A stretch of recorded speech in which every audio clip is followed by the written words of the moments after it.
fame. Yeah, I heard you. It's kind of a weird combination.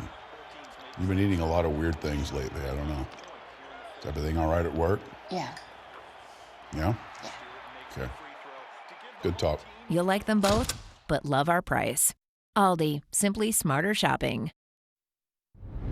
Endoscopy equipment left uncleaned, an unsettling health alert at a hospital close to home. Signs, songs, and solidarity. This gathering here today is represent the spirit of Nabra. Thousands honor the memory of this young woman murdered at just 17. I want her back home. A mother deported, her family in flux. She isn't a criminal. Their first interview after she was sent away is next. Now, ABC 7 News at 11, on your side. And first at 11 o'clock, in the face of tragedy, strength in numbers. Thousands of people remembering a young woman beaten to death near her mosque. Nabra Hassanson was just 17 and finishing her sophomore year of high school. Her murder made national headlines, and now there are calls for justice. Annalisa Gale live in Reston tonight with the memorial. Annalisa? Jonathan and Allison, as you can see here, there is now a makeshift memorial left behind following this vigil for Nabra. Over here, if you take a look, there are the words, "I love you, Nabra," written in chalk, a message echoed by all those who attended. We are all a part of God's great big family. After friends and family members said goodbye to Nabra Hassanin at her funeral, a sea of people filled Ann Plaza in Reston to honor her. Some nearby residents also watch from their balconies. When I say nah, y'all say bruh. Nah. Bruh. I find myself in waves of grief, waves of anger. The fear in the Muslim women in their day-to-day lives is palpable. Nabra's brutal murder in the midst of Ramadan has left fear lingering in the Muslim community, although police believe she was a victim of road rage and not a hate crime. Every day she would just walk into breakfast with a big smile. Her classmates and principal at South Lakes High School remember her as a positive light that will always shine. She touched our lives in a very meaningful way. This gathering here today is represent the spirit of Nabra. And Jonathan and Allison, there's still a lot of speculation about this case. Today we talked to the chief of the Fairfax County Police Department.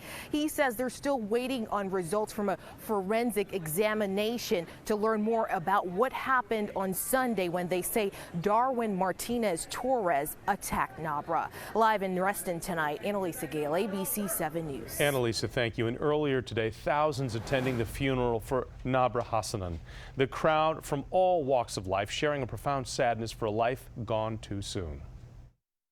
She's like a sister to me, like a daughter to me, and I cannot even imagine what the parents must be going through right now. It's really, really sad. It shouldn't happen to any community, anybody, any child. Hassanin would have finished her sophomore year of high school later this week. And we continue to closely follow this investigation. Stay connected with ABC7 and WJLA.com for breaking news updates around the clock.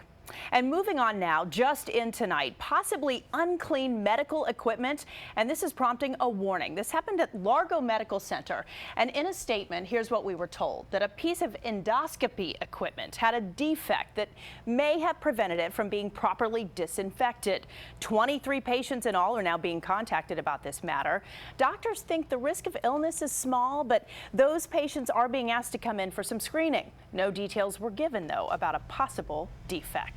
And developing now, their search is on for whoever threw bleach at two men outside of a Northwest bar early this morning.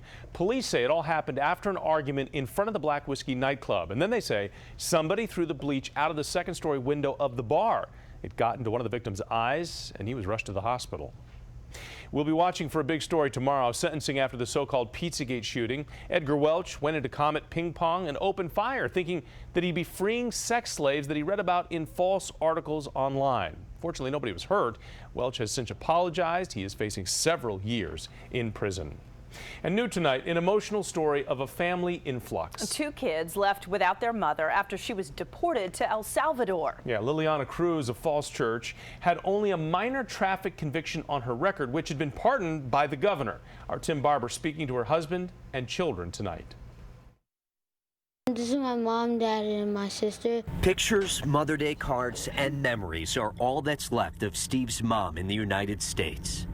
I want her back home. Liliana Cruz Mendez's family is speaking out 1 week after the mother of 2 was deported back home to violent El Salvador.